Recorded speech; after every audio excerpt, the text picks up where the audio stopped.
Bonjour les amis. Alors aujourd'hui c'est une vidéo automobile parce que j'ai toujours des problèmes avec ma caméra et avec le micro surtout, parce que la caméra elle filme très bien, mais par contre le micro c'est une catastrophe. J'ai réussi à vous faire 2 vidéos mais qui étaient certainement pas d'une qualité de son optimale. Donc comme j'ai déjà fait plus de 1200-1300 km avec cette voiture, vous voyez, je vais faire quelques courses, enfin c'est un prétexte pour aller rouler, hein, bien sûr. Donc je vais vous faire un petit bilan. Ça fera toujours une vidéo, ça passera le temps. Donc j'en suis très satisfait, hein. C'est un nouveau jouet comme diraient certains, donc bien sûr il est content. Surtout vu le prix, il vaut mieux que l'investissement soit à la hauteur. Alors donc, je vous montre un peu par là, hein, les écrans, tout ça. Bon là en haut j'ai mis une caméra pour faire la route, parce que bon, étant donné que des fois il y a des gens qui sont complètement à gauche, on ne sait pas pourquoi. Donc, alors je vous dirais que pratiquement tout est parfait, même si j'ai un peu moins d'options que ce que j'avais sur la Mazda. Sur la Mazda, j'avais l'affichage tête haute, alors je pensais vraiment que ça allait me manquer, mais bon, finalement, ça me manque pas du tout. Voilà, vous voyez, c'est vraiment écrit en gros, alors ça va, même moi, avec mon grand âge, j'arrive à lire. Bon, dans le rétroviseur, j'ai plus l'avertissement d'angle mort, mais enfin bon, ça va. De toute façon, comme je suis motard, je sais depuis longtemps qu'il faut regarder dans son angle mort avant de dépasser, hein. Tout ça, c'est des assistances qui fait que ça a déresponsabilisé les conducteurs. Donc pour moi, ça va, hein, ça me manque pas. Le reste, c'est parfait. La clim, pour une fois, elle est bien. Elle est pas violente. Et bon, on se la prend pas à travers la figure, même si on pouvait régler avant. Mais enfin, je trouve quand même qu'elle est bien faite. Alors il y a peut-être plus de volume, je sais pas si ça se tient à ça ou quoi. Toujours est-il que bon, je suis content. Alors le confort, c'est un tapis volant, hein. Par contre, l'inconvénient du tapis volant, c'est qu'ils ont mis des suspensions hyper souples, un peu à l'américaine. D'ailleurs, bon, il faut pas se mentir, hein, toutes ces voitures allemandes, elles sont quand même faites pour le marché américain, hein, parce que bon, ils ont quand même un pouvoir d'achat. Bon, il va m'insulter lui ou pas, ou il est en panne déjà. Ah non, il est pas en panne, mais bon, il est myope. Alors il arrive que très tard pour me dire. Alors je veux pas filmer les véhicules en face, hein, vous comprendrez. Et donc, oui, l'inconvénient des suspensions souples, c'est que c'est un peu bon pas vélo. Alors quand la route est lisse comme là, il n'y a aucun problème. Mais tiens, j'en ai rêvé de celle-là, la BMW Z4, et puis finalement, bon, le coffre est tout petit. Et puis la décapotable, bon, la capote, au bout d'un moment, je sais pas ce que ça devient, donc j'ai abandonné l'idée. Puis bon, c'est surtout qu'ils vendent ça, une d'occasion, on est à 50 000 € avec un simple 2 litres. Donc j'ai abandonné. Donc voilà, donc je reviens à mon Mercedes GLC. Donc les suspensions sont effectivement très souples. Alors si vous prenez des petites routes de campagne, ce qui m'est arrivé il n'y a pas longtemps, et que la route est déformée, comme c'est indiqué des fois, alors là c'est secouez-moi. En plus vous essayez d'aller vite, c'est une vraie catastrophe, hein. Alors ça ne modifie pas la tenue de route, mais alors par contre, alors là vous êtes ballotté de droite et de gauche. Donc là dans les virages, virage pris un peu vite, ça penche un peu, hein. Bon, enfin bon, les sièges ont un très bon maintien, donc rien à dire. Vous voyez, on peut prendre des courbes sans problème, hein, ça tient. Encore heureux, hein, d'ailleurs, à ce prix-là, mais bon. On a connu une fois, il y a très longtemps, où ils avaient fait un test d'évitement avec une Mercedes. C'était un genre de petit SUV, et donc c'est un coup à droite, un coup à gauche pour éviter. Et la voiture s'était retournée. Bon, depuis, ils ont corrigé, hein, parce que bon, c'était un peu fâcheux, n'est-ce pas? Donc voilà, niveau suspension c'est souple, mais bon, moi je trouve que ça très bien parce que c'est un tapis volant, et puis avec un SUV j'ai pas envie de faire de la course de toute façon, donc moi je suis déjà de toute façon au-dessus des limitations les 3/4 du temps, donc on va pas se prendre. Alors moi j'aime bien cette finition, vous voyez, plaquage bois, bon, qui est maintenant complètement abandonné, soi-disant, parce que ça doit être épuré. Donc maintenant, il n'y a plus rien. Hein, donc j'ai vu la nouvelle Tesla modèle S, je crois, là, ou S+, je sais pas, à 200 000 €. Alors tout est sur l'écran, hein. Bon, ils ont laissé des clignotants sur le volant parce qu'on ne pouvait pas faire autrement, ça doit être obligatoire. Mais tout le reste, même pour passer les vitesses, il faut passer par l'écran central. Écran central qui est immense, qui est placé plutôt bas. Donc même la vitesse, il faut aller la lire là-dessus. Bon, ils ont quand même mis un tableau de bord sur celle-là, mais enfin à 200 000 €, encore heureux. Il n'y a même pas d'affichage tête haute.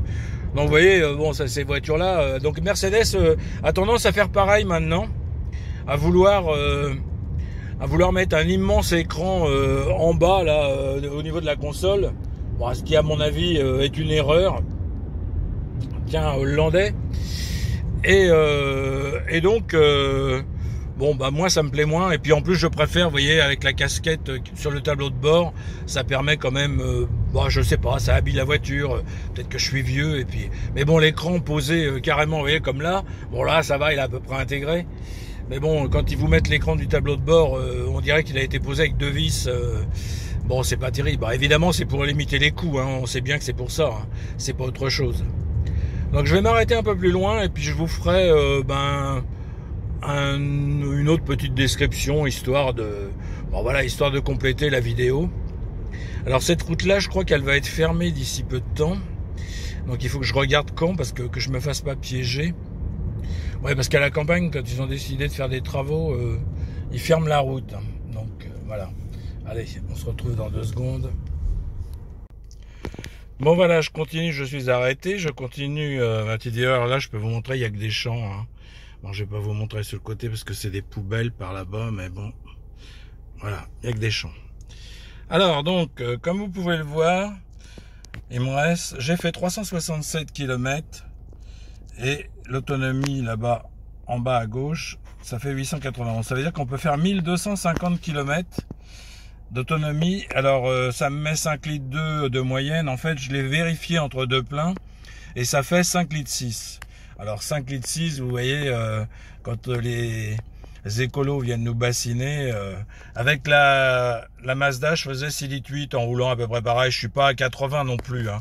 Donc vous voyez, on peut, bon, le reste, voilà, elle a 31 300 maintenant, j'ai fait 1300 km on va dire.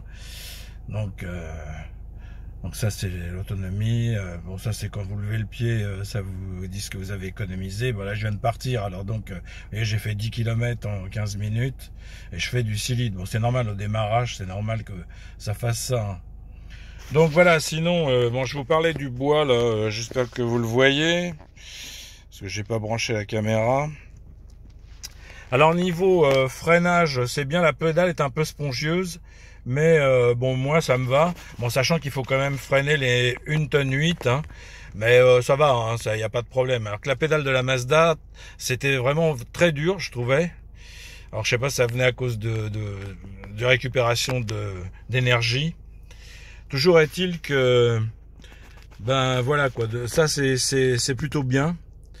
Alors que vous dire sinon, pas grand chose, hein. Je crois que je vous avais montré, je vais sortir 2 secondes parce que je vais voir mon médecin pour tout vous dire, voir s'il va bien.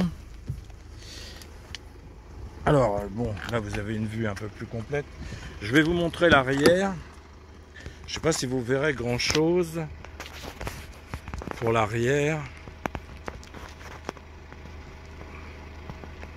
Voilà, j'ai activé le flash. Bon, vous voyez, il y a de la place, hein. Bon, c'est normal, elle fait 4,67 m de long. Alors, le petit inconvénient maintenant, c'est que les voitures sont de plus en plus longues. Et en fait, j'ai 10 cm devant et 10 cm derrière dans mon garage. Alors, inutile de vous dire que j'ai mis une butée pour pouvoir éviter. Alors, vous voyez, ils ont mis gravillon, ils sont en train d'en mettre des tartines partout sur la route. Je vais baisser ça pour pas croiser cette voiture. Vous allez voir qu'à certains endroits, c'est vraiment une catastrophe. Ils en ont mis en plein virage à un endroit là où que je viens de passer. J'avais pas mis la caméra. Bon, alors là, Comme en plus on n'y voit rien, regardez. Alors là ça va, ça a l'air d'être bien. Mais alors il y a des endroits, c'est une vraie catastrophe. Donc je vais vous montrer ça après. Et là, on risque... Alors pour les peintures, c'est l'idéal. Alors à moto, je vous en parle même pas. Et regardez, ils mettent 50, mais là vraiment, vous avez intérêt à rouler doucement parce que franchement, ils en ont mis une quantité. Hein. Et alors quand vous croisez des voitures, je vous dis pas, on entend le bruit des projections. Tiens, regardez ça. Ah, c'est vraiment n'importe quoi. On est vraiment arrivé comme un pays sous-développé, au point de ne pas pouvoir goudronner carrément normalement, de mettre ça. Enfin bref, c'était mon coup de gueule. Bon, alors à part ça, cette voiture fait 135 grammes de CO2. Hein. C'est-à-dire que là, ils vont abaisser le malus à 118 grammes. Autant dire qu'ils veulent que ça soit des véhicules électriques, hein, puis pas autre chose. Bon, enfin, 135 grammes de CO2, il y a plein de voitures... qui le font pas, sachant que, bon, comme je l'ai déjà dit, la moitié de la pollution, ça vient des pneus, des particules de pneus et des particules de frein, hein, qui sont extrêmement nocives. Donc en fait, bon, c'est simplement un moyen de relancer l'économie, sachant que je sais pas comment on fera quand il y aura déjà beaucoup de véhicules électriques en service et qu'il faudra recharger tout ça. Étant donné qu'on a déjà passé l'hiver de façon limite là, enfin en faisant fonctionner une centrale à charbon. Enfin bref, c'est un autre débat. Donc voilà les amis, je vais vous laisser là-dessus. J'espère que cette vidéo vous aura plu, en attendant que j'arrive à maîtriser le micro sur ma caméra de moto. Je vous remercie d'avoir regardé et je vous dis à plus.